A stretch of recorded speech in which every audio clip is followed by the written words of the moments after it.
Guys, magandang gabi. Ayan, shoutout sa lahat. And it's me again, Kamutika TV.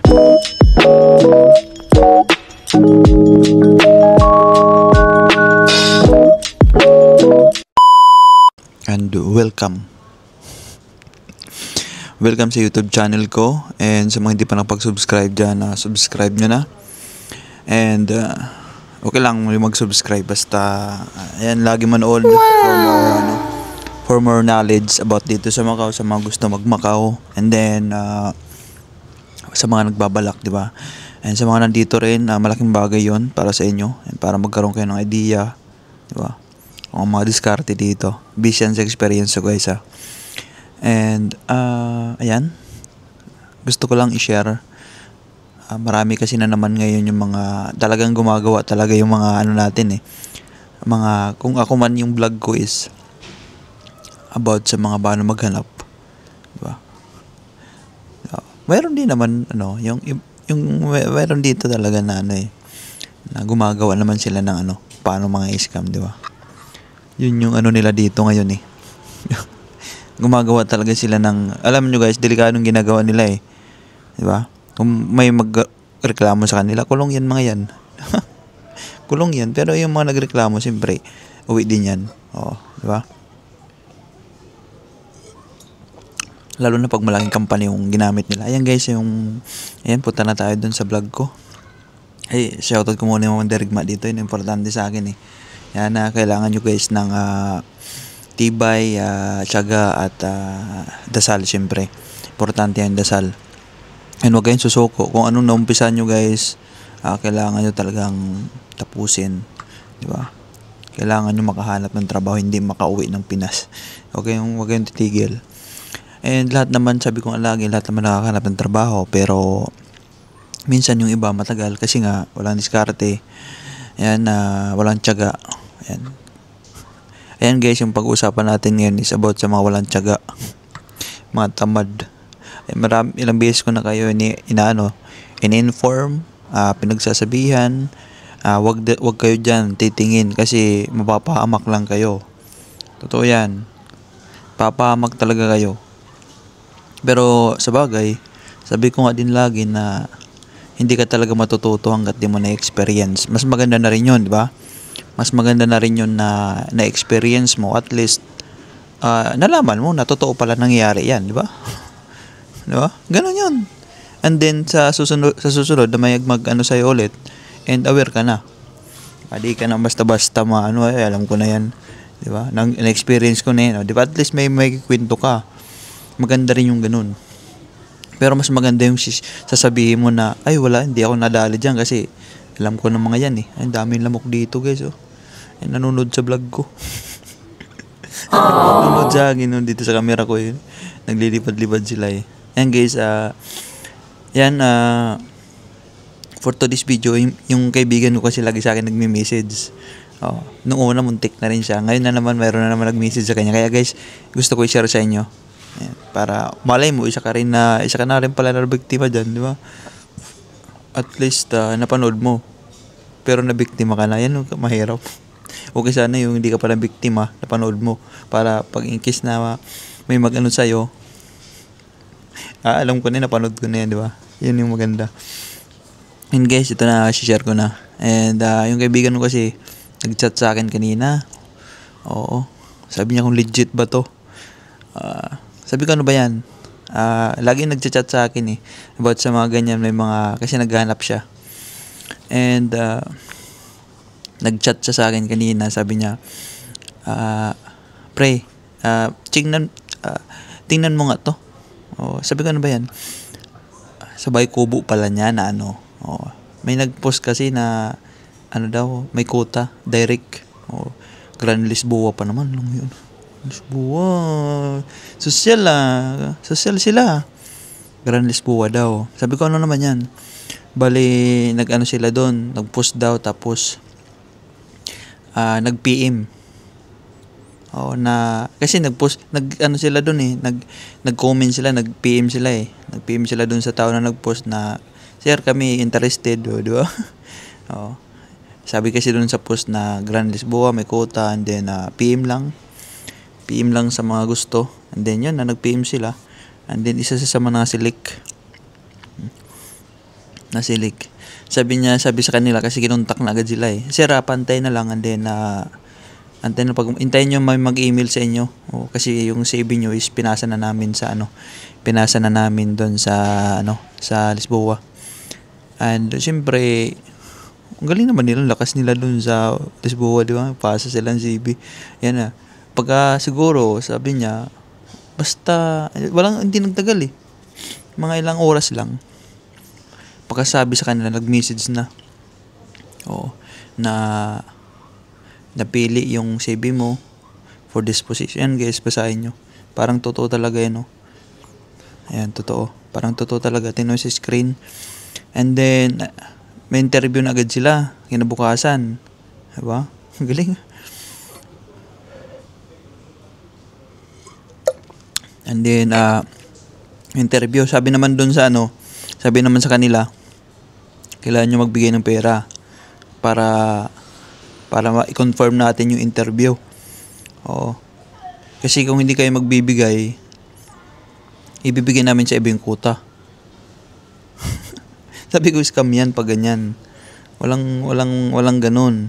Walang pera na involved pag ganyan. Sa mga hotel, wala yan. At saka sabi ko, hindi niya mapipigilan yun. Pag sinabi niya dun sa ika-cancel, hindi yan guys, hindi mo pwede makancel yun. Nabigay na sa kanila number ng doon daw isisend sa MP, 300. Sabi ko, kaya mo lang. Sabihin mo sa kanya na saka na ako magbabayad pagkatapos ng interview kung legit talaga. Sabi niya, legit yan kasi Lisboa. Totoo naman talaga. Tingnan mo. Email yung Lisboa talaga na galing email. Tapos chinik ko yung Lisboa email, magkaiba. Sabi ko, hindi yan, scam yan pag ganyan. Sabi ko naman sa kanya is, ganito gawin mo. Sabi ko sa kanya, huwag ka magbigay dyan, ha? Huwag ka. Kasi, kung legit man yan, kahit sabihin niya ipakancel yun, pwede ka pa rin pumunta doon sa HR o sample HR ng Lisboa. Pwede ka pa rin pumunta kasi nga hawak mo yung email ng Lisboa. Diba? Kahit sabihin niya na, kinancel ko na, hindi ka na kasama doon sa quota, kinancel na interview mo, pwede ka pa rin pumunta kasi nandun yung email eh. Diba? Pwede mo pagpunta mo sa HR, kung legit man, sir, may interview ko ngayon ito. Sasabihin naman ng HR na kung legit yun, hindi ka na po kasama yon. Pwede ka hindi ka tumuloy. Di ba? At least na-confirm na hindi ka kasama. Di ba? Sabi ko, kamong bayad.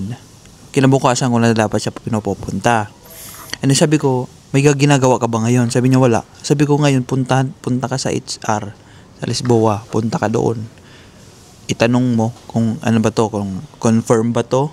Sabi ko, i-confirm mo doon kasi sabi ko, para kung legit man yan, para bukas, sabi ko, hindi ka na mahirapan kung saan location. Kasi guys, pag sa mga interview dito sa Macau, sample, minessage kayo ngayong araw, dapat bukas is, huwag kayo magpapalit. Diba? Dapat 1 hour before, 2 hours nandun na kayo nag-aantay. Mas maganda yung kayo nag-aantay kaysa kayo inaantay. Diba?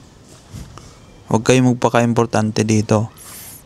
Hindi, sabi ko, punta ka doon sa Lisboa. And then, pakita mo yung email kung legit. Wala ka namang ginagawa ngayon. Ngayon na, sabi ko, para bukas, kung legit man yan is, diretso ka na doon. Diba? Mas maganda yun. Hindi, sige, sabi niya, puntahan ko pre. Yun, pinuntahan niya. And then, yan guys, mag-ingat kayo sa mga ganyan, ha? Ingat. Lalo na yung mga post na yan. Hindi yan guys, hindi yan legit dyan. Huwag kayong dyan. Tapos mga dami pa. Diba? Dami account yung gamit. Guys, huwag kayong dyan. Sinasabi ko sa inyo lagi na huwag kayo talaga dyan. Kung ayaw yung isa kayo sa mga kwento, maging kwento na lang yan nangyari sa'yo. Diba? At saka iyak-iyak ka na naman. Magalit ka kapag ikasalanan mo rin. Diba? Dami nang nagsabi sa'yo na huwag ka dyan. Diba? Pero wala ka pa rin. Iwan ko sa'yo. Bahala ka. And then, ayan guys, nag-message sa akin. Sabi niya, tama ka, scam nga. Oo. Kinonfirm niya doon sa HR sa Lisboa, and then sabi, pag sa interview hindi kami nagpapabayad, wala kaming payment, sabi. O, di ba? Walang bayad guys yung interview, free yun. Sabi naman, yung email na gamit is hindi sa amin, di ba? Pwede, gumawa lang pala sila ng email. Siguro yung ano na yon, yung message is edited yan, yung yan, edited yan, sigurado. O siguro may kakilala sila na nag-apply sa Lisboa, and then nakapasa. Ayan yung message, tapos inedit lang nila yung message, di ba? Tapos yung gumawa sila ng email ad, na yun yung pangalan ng email ad nila. Pwede yung gumawa guys para maging totoo. Siguro sabi ko sa kanya is hindi lang ikaw niya, marami kayo niyan. No? Kasi namadali pa siya. Sabi niya, kailangan mo na magbayad within hanggang alas 6 lang. Alas 6 lang. Kasi pag hindi ka nagbayad na hanggang alas 6, is bibigay namin yung quota. Sabi ko sa kanya, wag na wag ka magbibigay. Diba? Siguro kung hindi ko na-advise yun, baka nagbigay yun. Ayan, sabi niya confirm, hindi nga sa kanila. And then, yung nangyari is, pagpunta niya doon is chinik yung interview. Sabi niya wala namang interview yung ganun eh. Wala daw interview. And then, yung babae doon na pinagtanungan niya is taga-HR pala. Pinakita yung message doon sa recruitment. Ayan, sabi ng taga-recruitment is hindi yan hindi legit. Hindi sa amin yan, hindi galing yan. Kasi yung email daw is hindi magkaiba. Magkaiba doon sa sa original. Ayan guys, ito yung pwede nyo applyan. Scan nyo rin. Ayan, scan nyo yung WeChat nila. Ayan, WhatsApp. Ayan, dyan kayo mag-email. Legit yan. Sigurado yan dun makakarating. Ayan, ingat kayo dyan sa Baykubo na yan. Kasi ang dami dyan mga scammer. Kung ano-ano lang ginagawa nila para maka-scam. Kaya kayo mag-ingat kayo. Yung pagmamadali ng trabaho is hindi mag-apply ng mag-apply sa tamang agency o company para hindi kayo ma-scam at saka para legit, diba? Kayo magmadali sa walang magmamadali kayo tapos hindi naman legit, scam pala, diba? Ganun gawin nyo guys. And mag-apply kayo sa mga agency. Huwag kayong tamarin. Huwag kayong maghanap ng instant na trabaho agad na nandyan na agad. Dyan sa Baykubo is gusto nyo instant. Hindi instant din kayo dyan sa scam, diba? Ayun lang guys, and sana may natutunan kayo ngayon, and mag-ingat kayo sa mga direct niyan dyan, lalo na sa mga pinopost. Mag-apply kayo online, direct yun. Hindi sila nagpo-post mga direct niyan dyan, mga company, mga hotel di nagpo-post yan. Kung sino man nag-post na may quota ganito, huwag kayo sa kanila makipag-coordinate. Mag-apply ka ng email. Ayan, may mga i-upload ako dyan sa email na mga hotel dito, dyan ka mag-apply. Kung narinig mo na may quota yung ganitong hotel, apply ka online.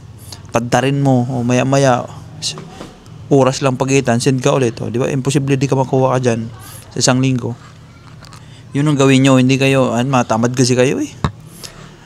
Sipagan nyo, wala namang kayong ginagawa dito sa Macau. Yun lang naman yung purpose nyo, kaya ka pumunta dito para maghanap. Wala pa namang pinagkakabalahan na iba. Mag-apply kayo ng maayos. And yun lang guys, and sana may tutunan kayo ngayon sa vlog na to. Thank you so much guys, and I love you all. Ingat tayo lagi, and mag-pray lagi ha. Huwag mawala ng pag-asa. Love you all guys.